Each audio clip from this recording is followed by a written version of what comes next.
Nous observons le monde pour le comprendre et pour pouvoir y évoluer.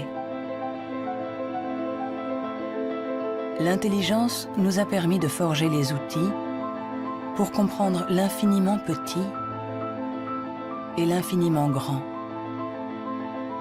Depuis plus d'un siècle, psychologues, biologistes, généticiens et neuroscientifiques la dissèquent, l'analysent, la mesurent. Nous avons inventé les ordinateurs, marché sur la Lune. Mais contrairement à ce que nous pourrions croire, notre intelligence individuelle n'augmenterait pas. Aujourd'hui, la science explore les différentes facettes de notre intelligence. Mais les scientifiques savent-ils vraiment ce qu'est l'intelligence ?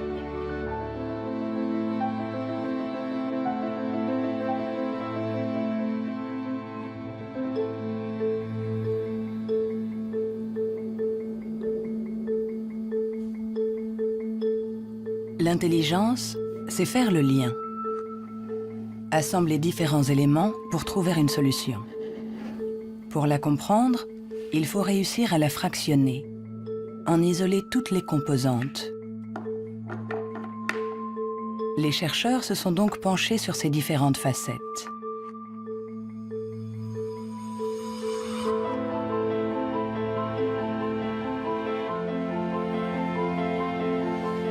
Pour mesurer l'intelligence, une des premières idées a été de mesurer la vitesse à laquelle le cerveau réagit.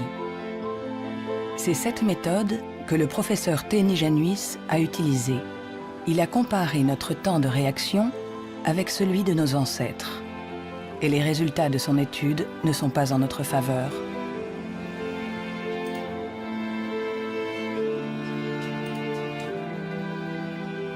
Pour mesurer le temps de réaction, on présente à un sujet une lumière sur un écran et il doit dire, en appuyant le plus vite possible sur un bouton, si elle apparaît à droite ou à gauche.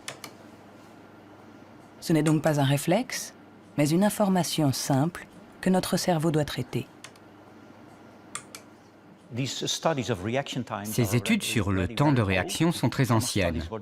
Plusieurs d'entre elles ont été faites entre 1860 et 1880 en Grande-Bretagne par Francis Galton, le cousin de Charles Darwin. Il a testé plusieurs milliers de personnes qui étaient représentatives de la population de l'époque. Les gens avaient alors un temps de réaction très rapide. Nous avons donc cherché des études comparables qui auraient été faites durant les 120 dernières années. Et nous en avons trouvé une quinzaine. En les comparant, nous avons pu montrer que durant les 150 dernières années, les gens sont devenus de plus en plus lents.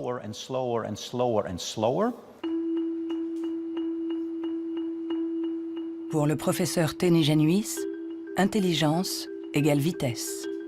Et notre cerveau mettrait en moyenne 50 millisecondes de plus que celui de nos arrière-grands-parents pour traiter une information simple.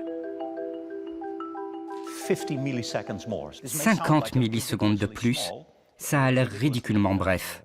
Mais quand on pense aux milliers de décisions que nous devons prendre chaque jour, si vous êtes un tout petit peu plus lent pour chaque décision, ça peut avoir des conséquences très importantes. Le professeur Teni Januis est convaincu que nous sommes moins intelligents qu'au XIXe siècle.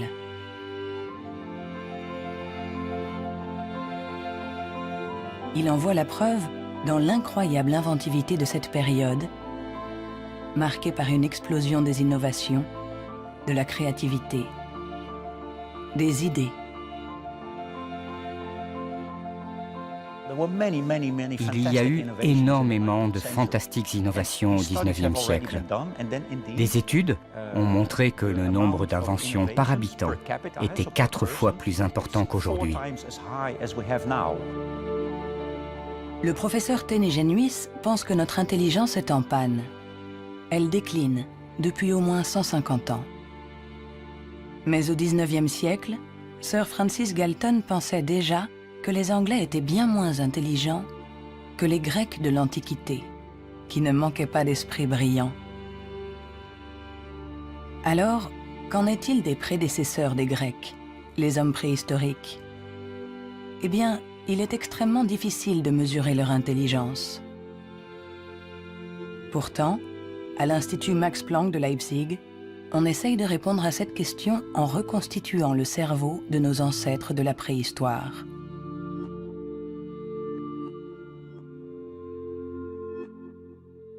La paléoneurologie, c'est une science très très frustrante, puisque son objet, j'allais dire, quasiment n'existe pas. On n'a pas de cerveau fossile. Ce qu'on a essentiellement, c'est la boîte dans laquelle ce cerveau était contenu.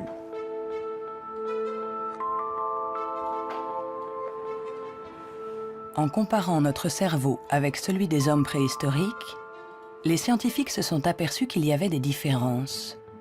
Des différences de forme, mais aussi des différences de taille.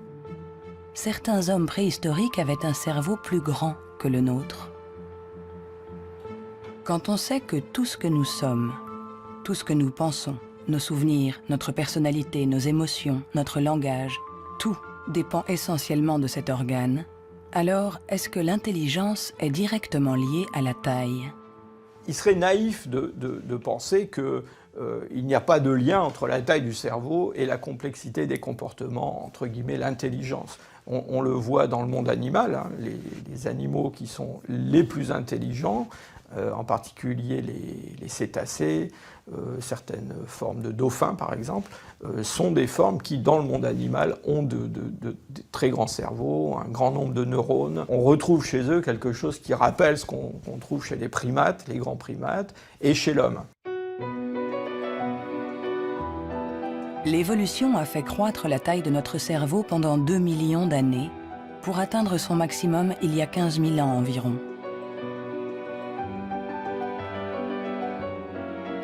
L'homme de Cro-Magnon, qui a peint les murs de la grotte de Lascaux il y a quelques 17 000 ans, était un Homo sapiens, comme nous.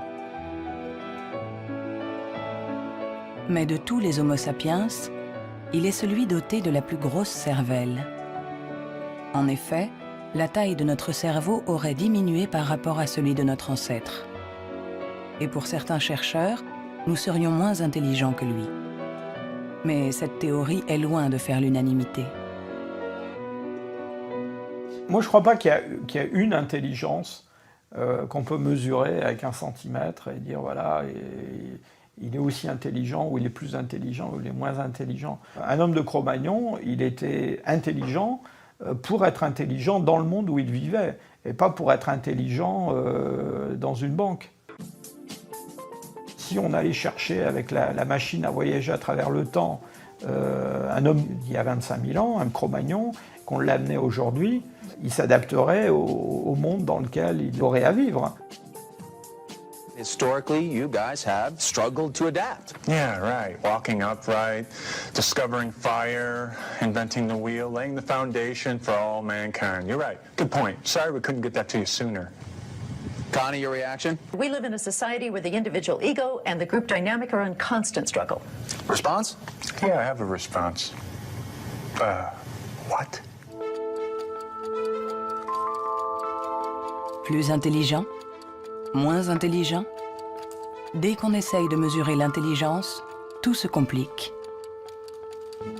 Et pourtant, nous l'évaluons sans cesse. Dans les universités du monde entier, on enseigne ce qu'est l'intelligence. Et chacun d'entre nous, sans être un spécialiste, la mesure tous les jours. Vous mesurez l'intelligence.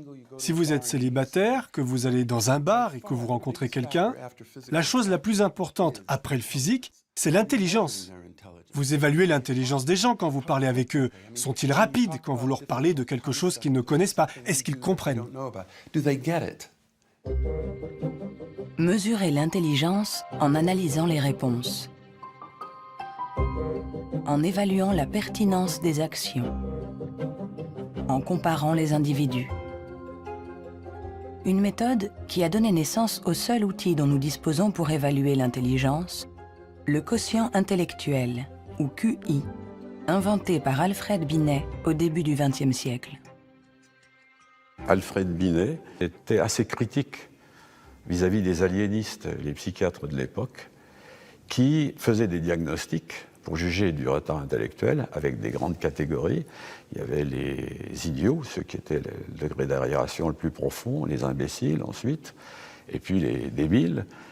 Et Binet trouvait que leurs critères étaient tout à fait contestables, très vagues, différents d'un psychiatre à l'autre. Il estimait qu'il fallait avoir des critères objectifs, qu'il fallait mettre au point une sorte d'instrument d'évaluation qui s'appuie sur des critères scientifiques. En 1905, le ministère de l'Éducation nationale demande à Alfred Binet de trouver un moyen de détecter les enfants en difficulté scolaire. Il n'avait pas de théorie sur l'intelligence, mais en observant ses filles, il a imaginé qu'on pouvait l'évaluer à partir du raisonnement, de la compréhension, de la mémoire. Ce qu'il a cherché à faire, finalement, c'est à trouver pour chaque âge les problèmes qui sont caractéristiques de cet âge. Par exemple, en leur présentant une image, en leur demandant qu'est-ce que ça représente. Alors, il avait remarqué que les enfants de 3 ans énumèrent ce qu'il y a dans l'image. Il y a un monsieur, une dame, un banc, un arbre. Que vers 7-8 ans, ils la décrivent, l'image. C'est un monsieur et une dame qui sont assis sur un banc. Et puis, vers 12 ans, ils l'interprètent. Ce sont des malheureux, ou le monsieur est malade, des choses de ce genre. C'est ainsi que Binet met au point avec Théodore Simon le premier test d'intelligence. Le QI classique, ou en âge mental, est né. C'est le rapport entre l'âge mental, donné par le résultat du test, et l'âge réel de la personne. On multiplie ce chiffre par 100 pour obtenir le QI. Si un enfant de 10 ans réussit les épreuves des enfants de 12 ans, alors il sera en avance et il aura un QI de 120. L'idée, ça a été de rapporter la performance d'un individu à la performance de ceux qui lui sont comparables, c'est-à-dire qui sont exactement dans la même catégorie d'âge, de la même culture, etc. Et on va avoir évidemment toute la distribution, toute la répartition des scores dans le test à un âge donné. Le QI, c'est juste la position d'un individu par rapport aux performances des gens qui sont comme lui, c'est-à-dire qui ont le même âge que lui. Nous accordons au QI un pouvoir exagéré, parce qu'il prétend évaluer cette qualité si particulière qu'est l'intelligence. Difficile dès lors de résister à la tentation de s'évaluer, de se comparer. Ce qui est un peu catastrophique, c'est ce qu'on voit actuellement sur des sites internet où on vous permet de calculer votre QI. Et alors je pense que des gens, ils font ça, ils se retrouvent avec un chiffre, et ils vont l'interpréter, si par exemple ce chiffre n'est pas bon, en se disant qu'ils ne sont pas intelligents. C'est absolument ridicule et catastrophique. Le 2. Il est ridicule de croire qu'un chiffre peut résumer quelqu'un. Le 4. Le 3. Les vrais tests de QI se font chez des psychologues agréés. Le 2. Car il faut savoir les interpréter en les mettant en rapport avec le passé d'un individu, son présent, Le 2 ou le 3. sa personnalité. Le QI permet d'évaluer l'intelligence, de comparer les individus. Mais nous permet-il de savoir si notre intelligence a évolué depuis que Binet l'a inventé il y a plus d'un siècle? Réussissons-nous mieux aujourd'hui les tests de QI?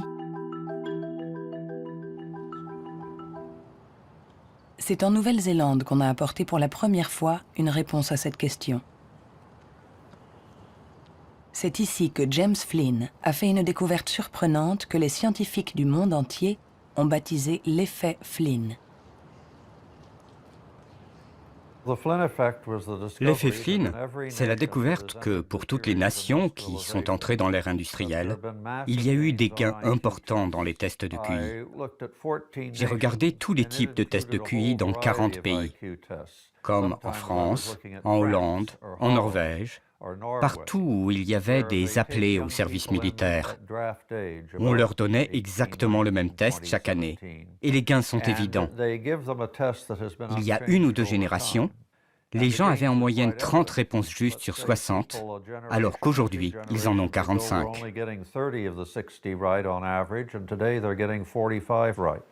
Après avoir passé au crible des dizaines et des dizaines d'études, James Flynn a montré que depuis plus de 60 ans, nous réussissons mieux les tests de QI.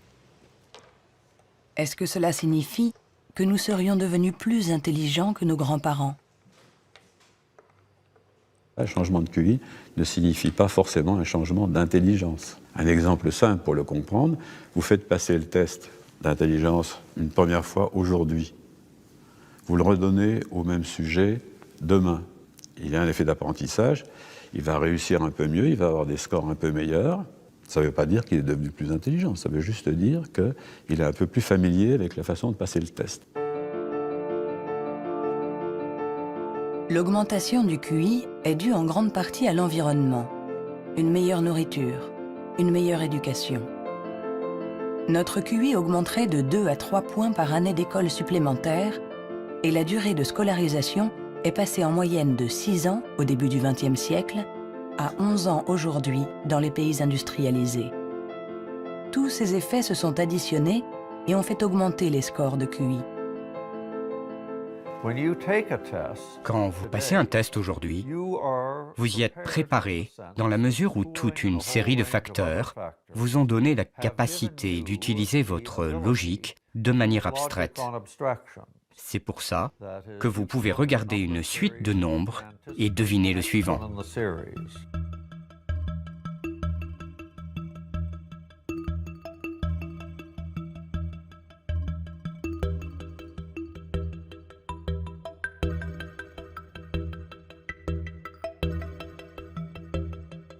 Avec l'intelligence, il ne faut pas se fier aux apparences. De meilleurs scores au test de QI ne nous disent pas que nous serions plus intelligents. Nous sommes juste mieux préparés pour réussir des tests de QI. Notre intelligence est comme un muscle que nous avons entraîné pour en exprimer tout le potentiel. Mais à force de nous entraîner, nous avons peut-être atteint nos limites. Les chiffres le prouvent. Après des décennies d'augmentation, les résultats au test de QI plafonnent. Ils diminuent même dans certains pays, comme l'Angleterre, le Danemark ou la Norvège. L'augmentation du QI est un phénomène qui a duré un siècle. Mais tous les pays vont finir par voir un plafonnement de cette augmentation. L'école a fait le plein. C'est elle qui a offert la capacité de manier des concepts abstraits. Et à moins d'une révolution de la pédagogie, les bénéfices dus à l'école vont plafonner parce que presque tout le monde aujourd'hui est scolarisé.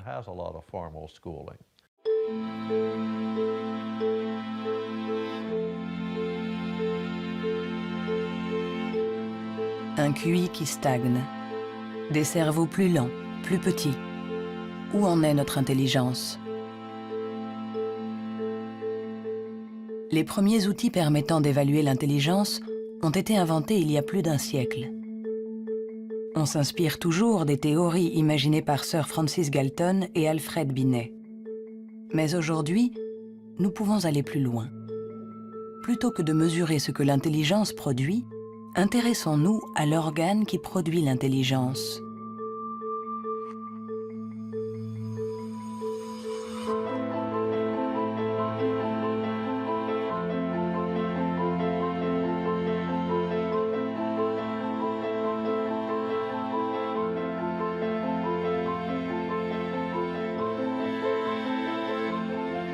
Richard Ayer est psychologue et neuroscientifique à l'Université de Californie, Irvine. Depuis plus de 30 ans, il essaie de savoir à quoi ressemble un cerveau intelligent. Grâce aux progrès faits par l'imagerie cérébrale ces dernières années, il cherche, avec son collègue le professeur Rex Jung, où, dans le cerveau, se niche l'intelligence. Nous regardons le cerveau de Richard Ayer, un très joli cerveau. Le docteur Ayer est une personne brillante, intelligente, et nous voyons toutes les régions qui sont le support de son intelligence.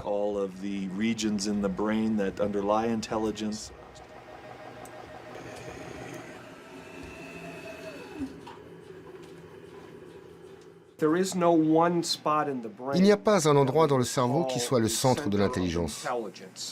Les gens pensaient qu'il y avait un centre de l'intelligence à l'avant.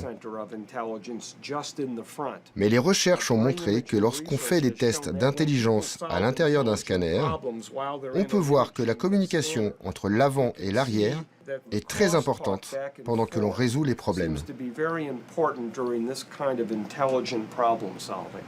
Le professeur Ayer a été l'un des pionniers dans l'utilisation des techniques de neuroimagerie moderne. Sa première étude date de 1988. On n'avait alors jamais utilisé ces outils dans les recherches sur l'intelligence. On a trouvé des zones du cerveau qui s'activaient quand les gens passaient des tests d'intelligence. Mais le choc, la surprise, c'était que plus ces zones étaient actives, moins les résultats du test étaient bons. C'était à l'opposé de ce qu'on attendait. À chaque fois qu'en science, on a un résultat à l'opposé, c'est vraiment intéressant.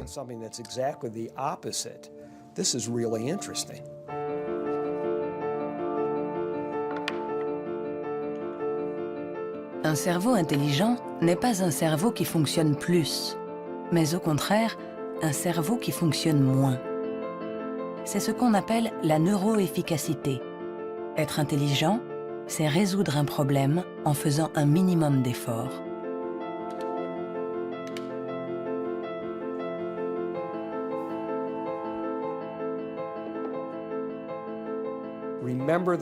Souvenez-vous de la première fois que vous avez conduit une voiture. Le premier jour, dans un grand parking vide, avec quelqu'un assis à côté, et vous tournez le volant et vous pensez « Maintenant, il faut que je freine ». Mais aujourd'hui, vous conduisez au milieu de la circulation dans une ville que vous ne connaissez pas, et malgré ça, vous pouvez discuter avec quelqu'un. Votre cerveau est bien plus efficace pendant que vous conduisez. Donc, les hauts niveaux d'intelligence ne sont pas forcément liés à un cerveau qui travaille plus, mais à une transmission plus efficace de l'information entre les zones importantes du cerveau. Lorsqu'on pense à un processus aussi complexe que l'intelligence, il faut imaginer que le cerveau est comme un orchestre avec différentes sections. Mais le vrai mystère, c'est comment ces sections interagissent. Parce que pour autant que nous le sachions, il n'y a pas de chef d'orchestre.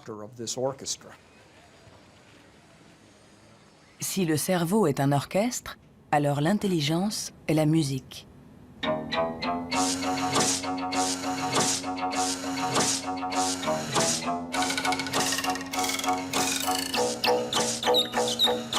Nous commençons à déchiffrer la partition, mais nous ne savons toujours pas comment les musiciens parviennent à jouer ensemble.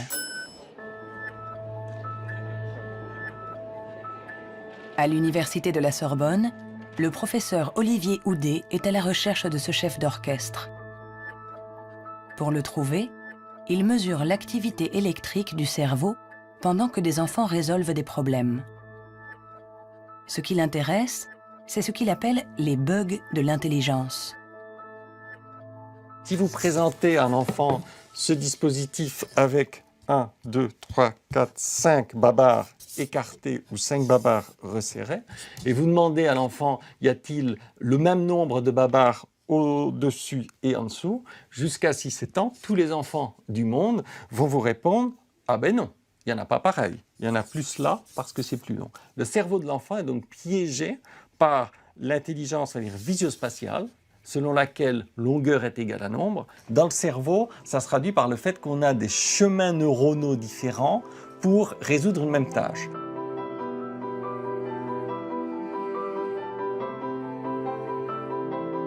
Compter ou mesurer. Il y a toujours plusieurs solutions à un problème. Et notre cerveau est sans cesse en train de lutter pour inhiber les mauvaises stratégies. Nous, ce qu'on montre ici, et c'est ça la découverte et l'originalité de notre laboratoire, est que l'inhibition, c'est sans doute le processus clé et positif de l'intelligence, parce que c'est elle qui nous permet de résister à nous-mêmes, en quelque sorte. Résister à nous-mêmes, c'est apprendre à contrôler les interférences qui viennent perturber notre intelligence. Le test de Stroop est une des méthodes pour observer ces interférences. Il consiste à donner la couleur d'un mot, mais attention, sans le lire. Bleu, jaune, rouge, jaune, vert, rouge, vert, vert, rouge, vert, jaune, jaune, rouge, jaune, jaune, rouge. jaune, rouge, jaune, jaune, Rouge, vert, rouge, jaune, bleu.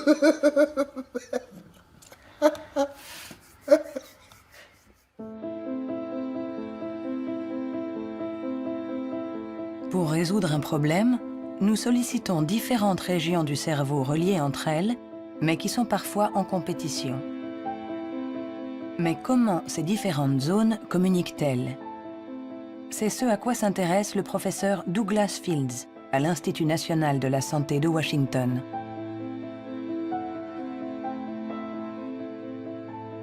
Le cerveau est fait de deux sortes de tissus, la matière blanche et la matière grise. Tout le monde a entendu parler de la matière grise. C'est là où se trouvent les neurones, sur une couche à la surface du cerveau. Mais en dessous, il y a des milliards de connexions, de câbles, des axones qui connectent les neurones. Et c'est blanc parce que ces axones ont une gaine isolante formée d'une membrane qui est de la myéline.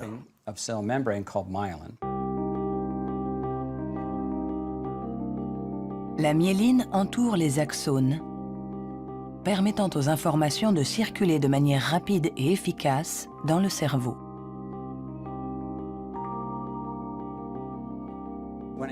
Quand un enfant naît, son cerveau n'est pas mature. Ses fonctions sont minimales. Un bébé ne peut quasiment rien faire. Il ne peut pas se nourrir, il ne voit pas vraiment, il ne sait pas marcher ni redresser la tête. C'est parce que notre cerveau est façonné en permanence par notre environnement. Et une des choses les plus intéressantes avec la myéline, c'est qu'elle se forme après notre naissance. La myéline est essentielle pour que l'information circule de manière efficace dans le cerveau. Elle est donc essentielle pour notre intelligence. Mais aujourd'hui, la formation de la myéline est perturbée. Barbara Demnex, endocrinologue au Muséum d'histoire naturelle de Paris, a montré comment notre intelligence est menacée par un des fléaux majeurs du XXIe siècle, la pollution. Quel que soit l'endroit où vous vivez dans le monde, vous allez être exposé à des centaines de produits chimiques qui vont interférer avec l'hormone thyroïdienne. Cette hormone est produite par la glande thyroïde qui se trouve à la base du cou chez l'homme. Elle est nécessaire au développement du cerveau depuis les premières étapes du développement du fœtus jusqu'à un âge plus avancé, comme le mien, pour assurer le maintien de fonctions, comme la myélinisation. L'Autorité européenne de sécurité des aliments a analysé 297 pesticides. Plus d'une centaine d'entre eux perturbent le fonctionnement de l'hormone thyroïdienne. Tout comme le bisphénol A, les PCB, les retardateurs de flamme. Des produits chimiques avec lesquels nous sommes en contact tous les jours. L'équipe de Barbara Demnex a montré qu'ils ont la particularité de bloquer les récepteurs spécifiques de l'hormone thyroïdienne sur chacune des cellules de notre cerveau. Et les effets sont considérables. Ce sont des preuves solides. On a regardé, les scientifiques ont regardé, les niveaux d'exposition chez les femmes qui ont des enfants. On a comparé différents niveaux d'exposition et on a vu que les niveaux les plus élevés étaient associés à une perte de 5 à 6 points de QI chez leurs enfants. C'est vrai que la plupart d'entre nous ne voient pas la différence, mais il est évident que 5 points de QI en moins peuvent faire une grande différence pour votre réussite scolaire ou votre réussite dans la vie. Et le simple fait de le savoir est vraiment troublant pour les parents.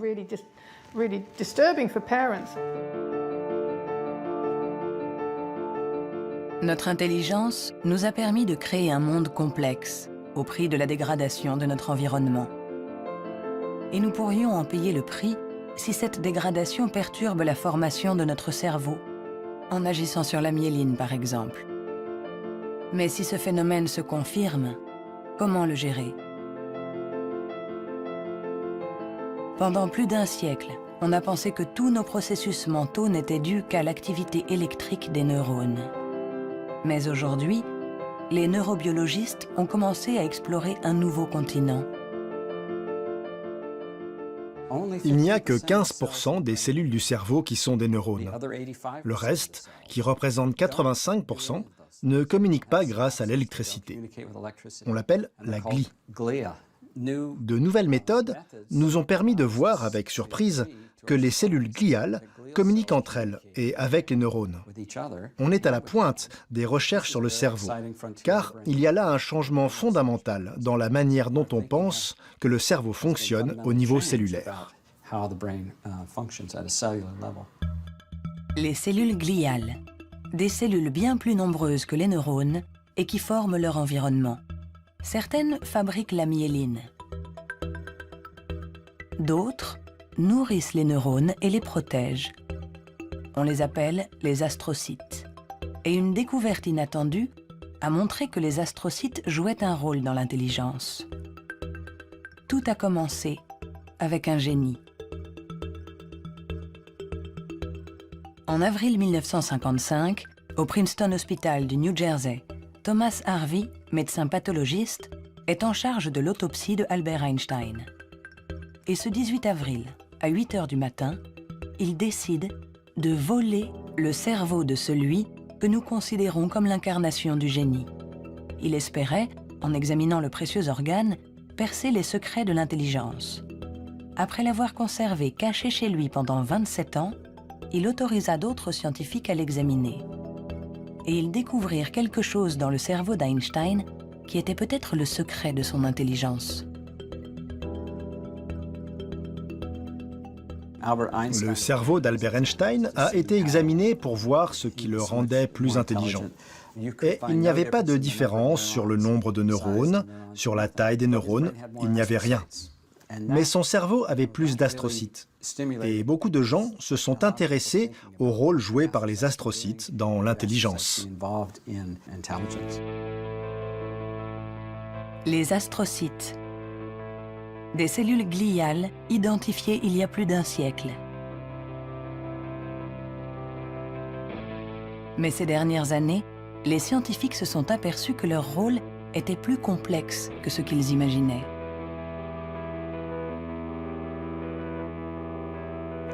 Les astrocytes servent à beaucoup de choses. Ils contrôlent les synapses, ils contrôlent le flux sanguin dans le cerveau, ils nourrissent les neurones, ils réagissent aux blessures. Toutes ces choses étaient considérées comme des tâches ménagères faites par les astrocytes dans le cerveau. Et plein de gens ne les prenaient pas au sérieux. Jusqu'à ce qu'on réalise que ces tâches ménagères font que l'astrocyte contrôle le neurone. Un astrocyte humain contrôle des centaines de neurones, bien plus que ce que peut faire un astrocyte de souris par exemple. En se basant sur cette observation, une équipe de l'Université de Rochester a mis au point une expérience fascinante. Pour mieux comprendre l'intelligence humaine, ils ont décidé de lui faire franchir la barrière des espèces. Ils ont greffé des astrocytes humains dans le cerveau de souris.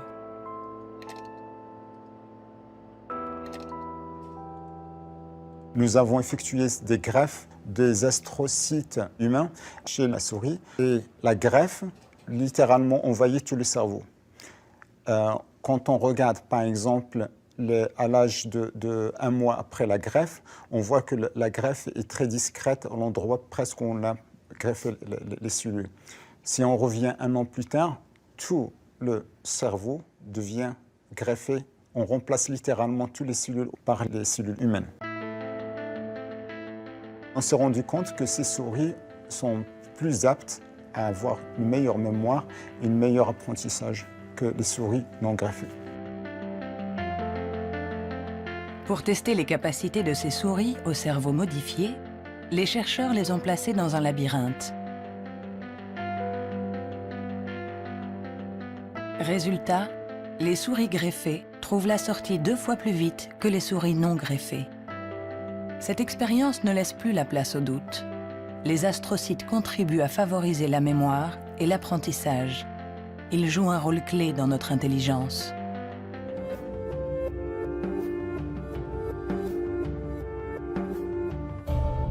L'intelligence se reflète dans le fonctionnement du cerveau. Mais comment expliquer les différences d'intelligence de nos collègues, de nos amis, de nos parents? Ont-ils plus de matière blanche, moins d'astrocytes, des neurones plus rapides? Ce qui est à l'origine de nos capacités se trouve en partie dans nos gènes. Robert Plomine est généticien comportementaliste. Dans le cadre de ses recherches, il a regardé grandir des milliers d'enfants. Grâce à eux, il espère pouvoir trouver les gènes qui influent sur l'intelligence. Les gens demandent souvent dans quelle mesure l'intelligence est déterminée par les gènes. Mais tout d'abord, il faut insister sur le fait que le mot « déterminé » n'est sans doute pas le bon. On devrait dire « influencé ». C'est comme pour la taille, elle est liée aux gènes, mais pas déterminée par eux. Si vous êtes grand, il est probable que vos enfants seront plus grands que la moyenne. Mais s'ils sont mal nourris ou s'ils sont malades, ils seront peut-être plus petits. Ce n'est pas déterminé, c'est influencé. Pour l'expliquer différemment, les gènes nous donnent un potentiel et l'environnement permet de l'exprimer.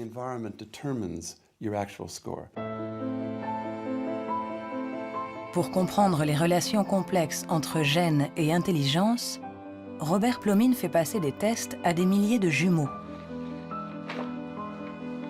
Les vrais jumeaux ont ceci de particulier que ce sont des clones. Ils partagent exactement les mêmes gènes. Ils sont identiques en tout point. Mêmes cheveux, mêmes yeux.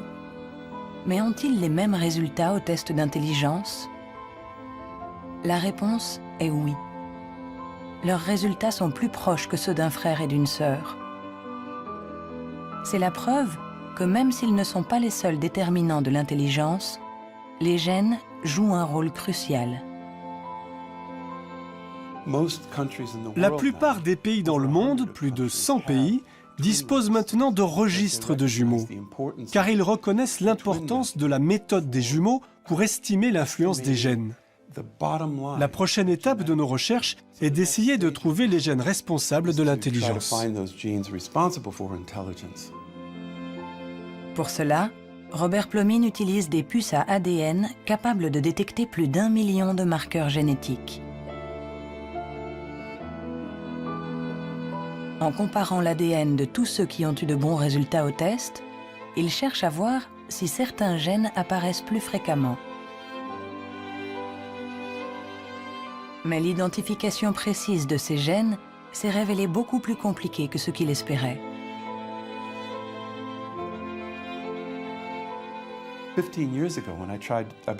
Il y a 15 ans, quand j'ai commencé à essayer de trouver les gènes de l'intelligence, personne n'imaginait que ce serait aussi difficile.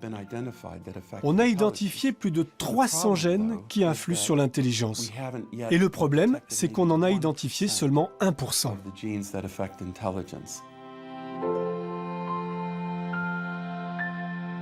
L'intelligence est influencée par l'interaction de plusieurs milliers de gènes. Ils forment un réseau d'une complexité inouïe, d'autant plus qu'ils produiraient des effets différents selon la région du cerveau où ils s'expriment. Avant, on imaginait le fonctionnement du cerveau en termes de zones. Cette zone gère le langage, celle-ci fait autre chose. Le corps calleux relie les hémisphères. Beaucoup de gens aujourd'hui ont réalisé que c'était une fiction, que le cerveau agissait de manière plus globale. Et si on regarde ça du point de vue génétique, cela rend les choses plus claires, parce que la plupart des gènes qui agissent sur le cerveau affectent beaucoup de régions différentes. Nous avançons pas à pas dans la compréhension de notre intelligence. Les scientifiques affinent les outils pour la mesurer. Mais la question qui se pose est l'usage que nous en ferons.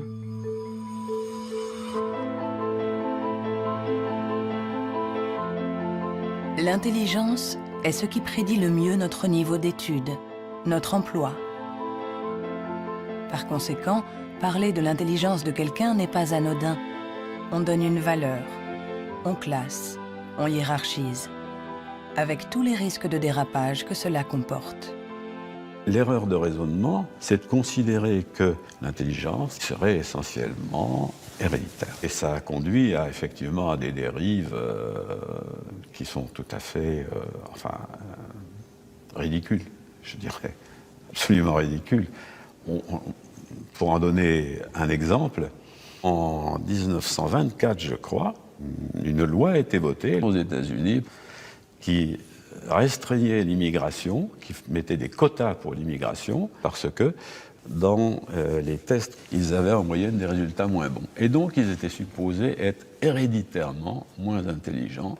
Il fallait qu'il en vienne moins aux États-Unis pour ne pas faire baisser la moyenne. On les accueillait, vous savez, dans Ellis Island, cette petite île qui est en face de New York, et pas mal d'entre eux ont été renvoyés, et notamment ceux qui, dans les années 30, commençaient à sentir la montée du nazisme, je pense aux Juifs de l'Europe de l'Est, par exemple, et qui ont été refoulés pour des raisons absolument idiotes. On a longtemps cru qu'on ne pouvait pas échapper à ses origines. Notre hérédité était supposée contrôler nos vies. La science, depuis, nous a heureusement éloignés de cette vision déterministe. Mais l'intelligence est un sujet à part, un sujet si sensible que les faux pas et les excès ont marqué son histoire. William Shockley, physicien visionnaire, prix Nobel pour sa découverte du transistor, se montra moins brillant lorsqu'il décida de se pencher sur l'étude de l'intelligence. Dr. Shockley, if you could answer it yes or no, I would appreciate it. Do you believe that black people are inferior in intelligence because of their heredity? What I say is this. My research leads me, and it's a tragic conclusion, really, my research leads me inescapably to the opinion that the major cause of the American Negro's intellectual and social deficits is hereditary and racially genetic in origin, and thus not remediable to a major degree by practical improvements in environment. Then what do you see as the solution to the problem? I would propose that you would offer a bonus to everyone to be sterilized. The offer is based upon the best estimates, best scientific estimates that one can have of any genetically carried disabilities. 1974, c'était tout juste hier, une époque pas si lointaine où certains se servaient du QI pour justifier des théories racistes, pour exclure ceux qui étaient différents. Joseph Chovanec est atteint du syndrome d'Asperger, une forme d'autisme qui peut cohabiter avec un QI élevé. Diplômé de Sciences Po, docteur en philosophie, écrivain. À 6 ans, il ne disait pas un mot. Aujourd'hui, il parle 7 langues, dont l'hébreu, l'arabe, le perse et l'azerbaïdjanais. Je fais partie de ces enfants qui étaient promis à la poubelle. Pendant très longtemps, on nous a dit que les personnes autistes étaient déficientes intellectuelles. On a posé presque comme synonyme déficience intellectuelle et autisme. Alors qu'aujourd'hui, on sait bien que ce n'est pas le cas. Chaque société humaine a besoin d'un certain nombre de hiérarchies, a besoin que les gens se démarquent un peu des autres. Et on a tendance à résumer un peu tout par un critère unique. Aux États-Unis, ce qui fait, les qualités humaines et les hiérarchies, c'est le QI. En France, c'est tel ou tel concours administratif. Sous la Chine impériale, c'était les fameux concours de mandarinat. Mais tout ça, ça repose sur une idée centrale qui est fausse, à savoir qu'il y aurait une échelle unique de l'humanité. Et forcément, celui qui prône ce genre de théorie se place lui-même tout au sommet. C'est toujours comme ça. L'intelligence comme échelle unique de l'humanité. Mais peut-on résumer l'humain à une seule dimension? Peut-on réduire l'homme à sa seule intelligence alors que l'intelligence elle-même a de multiples facettes.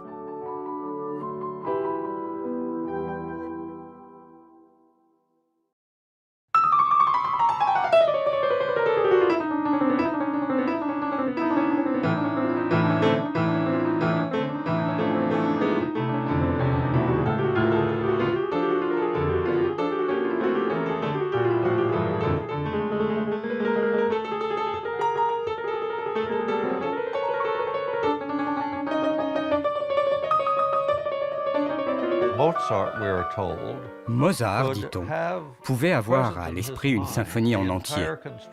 Si vous suivez une symphonie, vous devez suivre son développement dans le temps.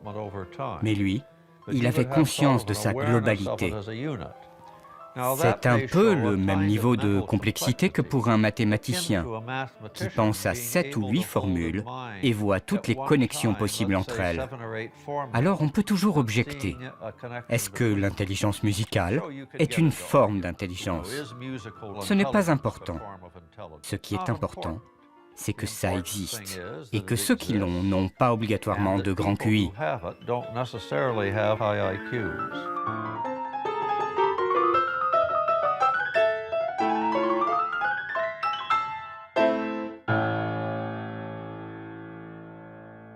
Il y a eu toujours une résistance à considérer qu'il y avait des formes d'intelligence différentes et une espèce de propension à vouloir déterminer un QI général, ce qui voudrait dire qu'on a une intelligence unidimensionnelle, voilà, et vous êtes plus ou moins haut sur cette dimension. Et la conception contradictoire, c'est qu'il y a plusieurs formes d'intelligence et en réalité, vous pouvez être assez haut sur une des dimensions de l'intelligence, sur un de ses aspects, et puis assez bas sur un autre.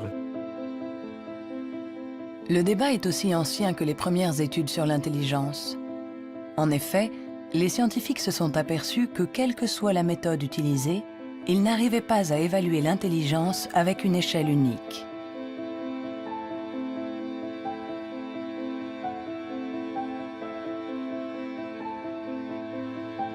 À l'Université du Nouveau-Mexique, le professeur Rex Jung est convaincu que pour résoudre n'importe quel problème, nous utilisons différentes manières de raisonner, que ce que nous appelons intelligence n'est que l'une d'entre elles. Je pense que la créativité est un autre mode de fonctionnement du cerveau. Je cherche à savoir si elle est différente de l'intelligence. Est-elle similaire? Est-ce que c'est la même chose ou bien est-ce différent? J'en suis arrivé à la conclusion que la créativité est un processus de raisonnement fondamentalement différent.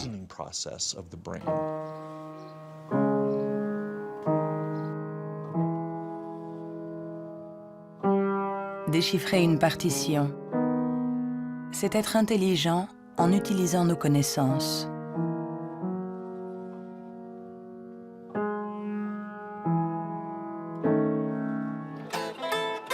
Improviser, c'est être intelligent en inventant, en étant créatif.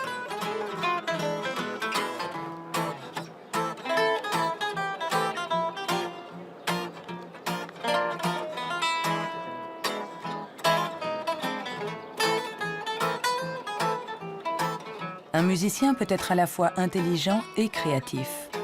Un sujet d'étude idéal.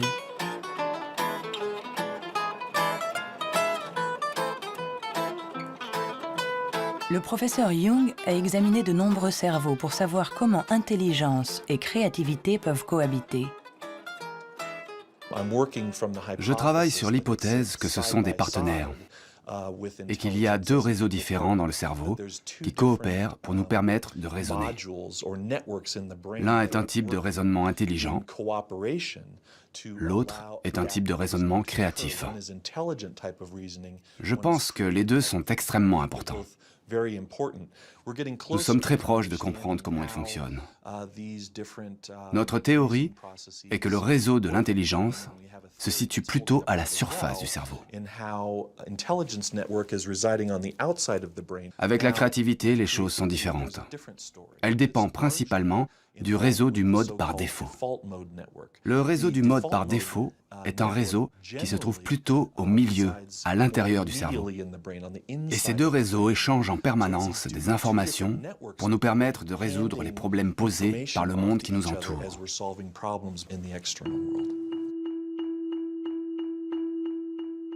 Nous avons tous expérimenté cette sensation d'une idée surgissant de nulle part avec la force de l'évidence. Ce que nous révèlent les neurosciences, c'est que ce mode de raisonnement, ce mode inventif, créatif, est un mode de raisonnement à part entière. Peut-on être intelligent sans être créatif? Ou créatif sans être intelligent? La question a-t-elle même un sens? Pour évoluer intelligemment dans le monde, n'avons-nous pas besoin de toutes les ressources de notre esprit? On ne peut pas être créatif en physique, par exemple, si on n'a qu'une éducation physique. Pour être créatif en physique, il faut une autre éducation et ensuite se retrouver dans un univers étranger et réutiliser des trucs et astuces, des mécanismes mentaux qu'on a appris ailleurs. Hein. Et le drame de la recherche stérile, c'est la recherche qui ne connaît que sa petite chapelle, où il n'y a ni import ni export de données. Hein. Par contre, tous ceux qui ont été créatifs, ce sont des gens qui ont importé des idées d'un univers autre.